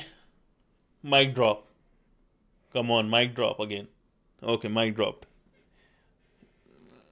Oh, he wants me to tell the Republic Day story. Oh, okay, sure. I would love that. There is a interesting story on that. Okay, sounds good. I thought you are going to. Not from Ben, for Ben. Sure. So, first of all, happy Republic Day to everyone, right? It's India's Republic Day. To give you guys a little bit history of what happened in India, right? India got independence in 1947, right? 15th August 1947. And when they got the independence, the next thing was to make it a democratic nation, right? So that nobody else can capture us again and, like run it democratically. Or before that, it was Mughals, lot of stuff, right? Before that, it was Maharajas, Marathas, a bunch of like rules, Guptas and everything, right? So 1947, after we got independence, we decided that we want proper democratic nation. For that, you need a constitution, right? So they started building constitution. One of the biggest people, in the sense like one of the most educated person who put a lot of sweat and tear, Dr. B.R. Ambedkar ji, right? They and his team worked on the constitution and it was ready in 1949 November, if I'm not wrong. but they waited 2-3 months for the to make it the constitution official. It was ready 100%, right? What happened? Yes, Jai Bhim. So 1950, 26th January, if I'm not wrong, that's the 1950. It was 1950. We celebrate our Republic Day. That was our constitution, like, came into picture. India's constitution came into picture, and we became a republic nation, right? If you see the passport, on passport it says Republic of India, right? We became a proper republic nation on 26 January. Now the question comes, if it was in 1949, if it was ready, why we waited for 1950, right? That actually happened because if you go back into history, right, proper, and this is like these are some very interesting history of India I love. Actually, Britishers came in, I think, 1757, around that area time, as East India Company, EIC, right, to do trading because of the spices and everything. And they started capturing blah blah blah, right? And they were able to capture majority of India within, like, I think 50 years or something, right? And it was almost for 200 years they ruled over us. 200 years. So like 1757, 1947, almost 200 years. And a lot of people were frustrated. A lot of people wanted. Yeah, like, I think they came in 17 and they ruled for 150 years. Okay, yeah. They ruled for 150. So I take that back. Thank you. So they ruled for 150 years, but the spark of revolution, the spark of independence was beginning, right? So in 1930, 26th January, 1930, 26th January, a political party was formed with only one motive: to get India independence. That was INC, Indian National Congress. It included really big for names from freedom fighters, right? Mahatma Gandhi, Nehru, Sardar Vallabhbhai Patel ji, Shastri ji, bunch of people, right? I might be wrong in certain names and stuff, but yeah. So a bunch of big people came together. They said, we don't care, but from today on, right, 1930, 26 January, we are going to declare today as our Independence Day. So it was always thought that we will have 26 January as the Independence Day. They came in 1600 as the company started cooking India after Battle of Plassey. Okay, thank you. 1757 they started cook. Okay, they started with the battle and capturing in 1757. Okay, thank you. But yeah, so 26 January 1930, Indian National Congress was formed. They said today will be our Independence Day, but happened in 1947, 15th August, which we can't change. So they said, okay, we are going to use 26 January, which we considered as our previous Independence Day, as a Republic Day. So that's why there were like certain couple months was like a delay, like it was put on hold. But yeah, that's actually and the whole, I think, recent survey said it was like $45 trillion were stolen by Britishers from us, right? 45 trillion in terms, because India was also considered the name given for its GDP as the golden bird, and it has, like, I think GDP of India was, I think, like 34% or 40%, around that. India's GDP, like total world's GDP, and India's contribution was 34% because of its spices, amount of gold, and even still, like, gold is considered a big thing. And today, interestingly, on Independence Republic Day, gold reached the value of untouchable value, considered untouchable before, $5,000 today. 1 ounce, I think. Today, gold broke the record.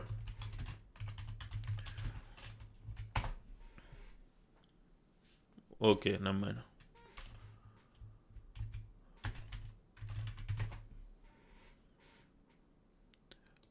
Hit an all-time high. This. Yeah, silver is going crazy, man. These gold and silver, a big reason why they are being, I don't know if you guys know, but these are very helpful in building those GPUs, CPUs, your phones, and everywhere. They are very useful, right? That's why they are like just being bought a lot. Same with RAM, same with everything. So, Rover, hopefully that was like a good history, fun lesson. There are very few history things which I actually enjoyed in history classes at school. Majority of them were like really, really poorly written or like just like had a propaganda type thing behind them. But yeah, certain good things were there, logical things. But yeah, lads, that was it for today. Thank you so much for joining. Tomorrow, I'm going to cover more about cross-site scripting for using PortSwigger labs, right?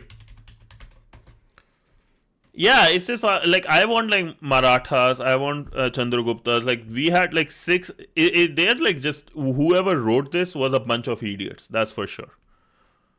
I don't like India's history books, at least. India's history is very, very rich, but just these people are idiots. Oh, wait, we have cross-site scripting. Here it is. Oh, nice. So, yeah, we are going to cover this, lads, tomorrow. And this is a free resource. So, if you guys want to go ahead, do more of it, like go for it, right? Do some reading. I'm going to cover this week. How much is there? Yeah, I think we will be able to complete this. What's the quick money glitch?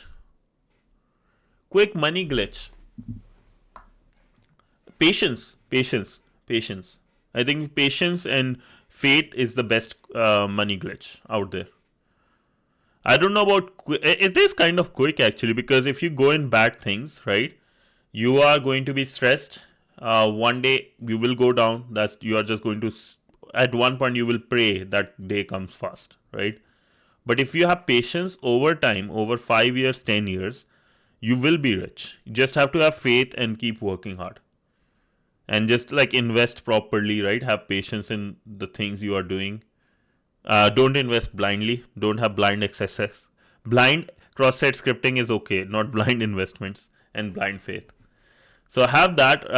That's a quick money glitch from my side, I guess. Also, yeah, mind plus risk. Yeah, consistency is a big one too. Consistency, faith, have a little bit risk in it. It's fun. That's my yeah, that's all I can say to you. But yeah, that's all, lads. Hopefully you guys enjoyed the cross-site scripting from TryHackMe. Tomorrow we'll cover PortSwigger, and over the weekend I will get things ready so that we will build each one of us is going to build their GitHub IO profile, right? To do blogging, to share your experience, to have a profile, something you can put on your resume. Then we'll work towards a resume on, like for example, this one I have. This is my resume. Don't have objective. Somebody told me it's not good to have objective, especially for me anymore. But like just make it clean, neat, right? And how to put things for based on which situation you are in or which phase you are in of the career. We'll work towards that, or everyone. Okay? No, like there is nothing much to explain. Here's what it is. Because I have YouTube, I have some income, right? And this is my blogging website. I have helped people like if they want, like you want to blog something about, right? You can just use mine. You can use medium.com. But if you do under mine, I can just give you as a reference that, hey, you worked under me, I've seen his work and stuff like that. Levi, thank you so much, man. Really appreciate it. You enjoyed the lab? You liked it? Also, there is I believe there is still going on. 1 second. Yeah, there is in 4 days left. In 1 month, TryHackMe premium subscription. So do join the giveaway, lads. Oh, thank you. Thank you. Yeah, but this is the blogging site, lads. If you want, right, if you work under this blog, I don't charge. I can just make an account for you. But basically, what happens is, let's say if you want to do Leetcode or anything, whatever you want to do, your call. You make, you learn. You need to learn about WordPress a little. I will help you, right? Good work. Oh, thank you, thank you. But yeah, you can do this, and if you want, I can give you a reference. Yeah, this person worked under me. I have legal documents. I have the record, so you can get a reference from me, right? So that's basically it. Or you can also do it on Medium if you don't want any reference. Medium, at least you can make some money, if I'm not wrong. Right? That's what Ashish it's all about, and we can go more in detail on things you want to cover, and maybe we can work, and I can help you guide better. Oh yeah. My all content for the rest of my life, I will never have like. There will be. I have subscription on Twitch. I will have membership, but I will never produce a content which will be like, okay, only subscribers or only member can access it. I will never have a content like that. Yeah, I never. Like my idea is this is. I think it's somebody on Twitter really posted well that a good community, right, is not for people who can afford it. It's not for only for people who can afford it. So yeah, I'm never going to charge you guys for these things ever. That's my promise. Don't worry. And yeah, I think that's all I have right for now. Hope you guys enjoyed this. I have to go get some work done. Till then, thank you so much, lads, for joining. I'll see you guys. You are. Thank you, man. Thank you.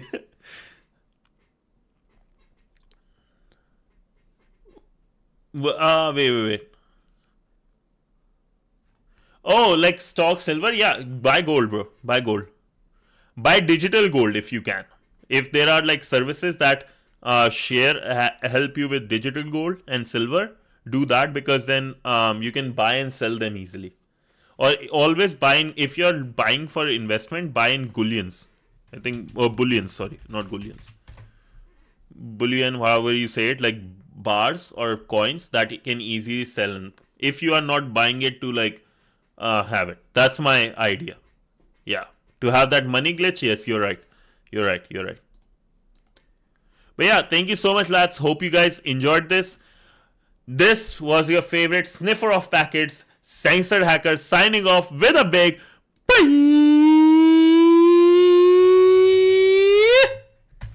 Thank you so much. Do you teach like malware development too, or only some?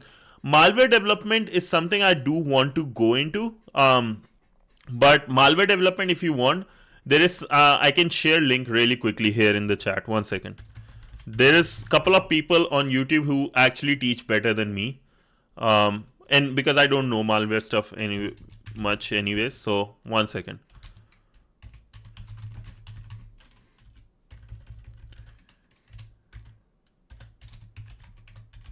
And join in the Discord. Oh, that's your thing. Nice. But yeah, I will say Hackersploit has it really good. He's the good G in that. 1 sec.